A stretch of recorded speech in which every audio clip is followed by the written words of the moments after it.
How to select English in Duolingo app. Before selection of the language, you need to first install and download the latest version of Duolingo app on your device. You can open either Play Store or App Store, select search icon at bottom right corner and choose Duolingo Language Lessons app. Tap install button and once the application gets installed, tap open button.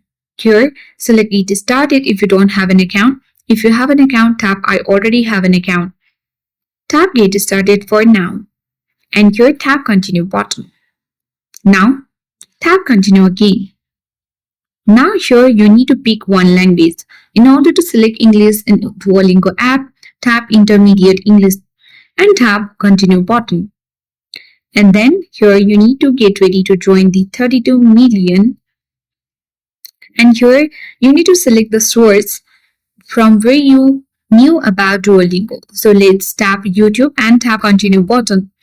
And here you will have some queries and you have to answer all of it and complete the task. So let's tap on I am new to linguist and tap on continue button. Tap continue and answer each question correctly. And then you can easily learn English language on the Duolingo. Once you have answered all the questions correctly, you will land on the section where you can easily learn English in Duolingo app. That is it. I hope this video worked. Thank you for watching.